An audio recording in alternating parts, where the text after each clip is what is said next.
الیہ یصعد الکلم الطیب والعمل الصالح یرفعہ۔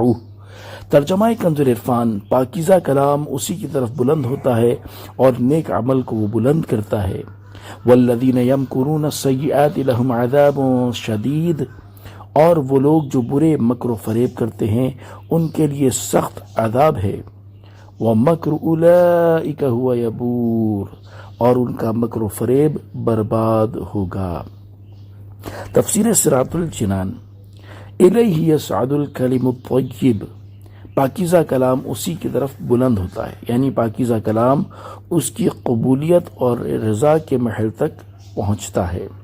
حضرت عبداللہ بن عباس رضی اللہ تعالیٰ عنہما نے کلمہ طیب کی تفسیر میں فرمایا کہ اس سے مراد ذکر ہے، اور بعض مفسرین نے اس سے قرآن اور دعا بھی مراد لی ہے، اور اسی میں نیکی کی دعوت کے لیے ادا کیے جانے والے کلمات بھی داخل ہیں۔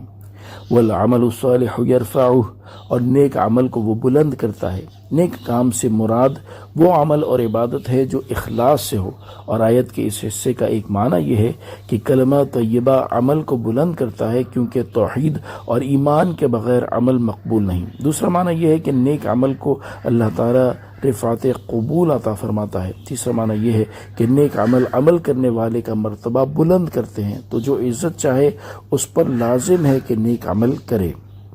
حضرت مالک بن سعد رحمۃ اللہ تعالی علیہ سے مروی ہے کہ ایک آدمی اللہ تعالیٰ کے فرائض میں سے ایک فرض پر عمل کرتا ہے، جبکہ دیگر فرائض کو اس نے ضائع کر دیا، تو شیطان اسے اس ایک فرض کے بارے میں لگاتار امیدیں دلاتا رہتا ہے اور اس کے وہ عمل مزین کرتا رہتا ہے، یہاں تک کہ وہ جنت کے علاوہ اور کوئی چیز نہیں دیکھتا۔ لہذا تم کوئی بھی عمل کرنے سے پہلے غور کر لو کہ تم اس عمل کے ذریعے کیا چاہتے ہو۔ اگر وہ عمل خالص اللہ تعالیٰ کے لیے ہو تو اسے کر لو، اور اگر کسی اور کے لیے ہو تو اپنے نفس کو مشقت میں مت ڈالو کہ تمہیں اس سے کچھ نہیں ملے گا، کیونکہ اللہ تعالیٰ وہی عمل قبول فرماتا ہے جو خالص اسی کے لیے کیا جائے۔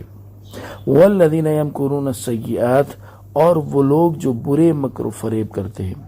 اس آیت میں مکر کرنے والوں سے مراد وہ قریش ہیں جنہوں نے دار الندوہ میں جمع ہو کر نبی کریم صلی اللہ تعالیٰ علیہ وآلہ وسلم کے بارے میں قید، قتل کرنے اور جلا وطن کرنے کے مشورے کیے تھے۔ اس کا تفصیلی بیان سورہ انفال کی آیت نمبر 130 کی تفسیر میں ہو چکا ہے۔ آیت کا خلاصہ یہ ہے کہ وہ لوگ جو برے مکر و فریب کرتے ہیں ان کے لیے دنیا اور آخرت میں سخت عذاب ہے، اور ان کا مکر و فریب برباد ہوگا اور وہ اپنے فریب میں کامیاب نہ ہوں گے۔ چنانچہ ایسا ہی ہوا۔ حضور سید المرسلین صلی اللہ تعالیٰ علیہ وآلہ وسلم ان کے شر سے محفوظ رہے، اور انہوں نے اپنی مکاریوں کی سزائیں پائیں کہ بدر میں قید بھی ہوئے، قتل بھی کیے گئے اور مکہ مکرمہ سے نکالے بھی گئے۔ صلو علی الحبیب صلی اللہ تعالی علی محمد صلی اللہ تعالی علیہ وآلہ وسلم۔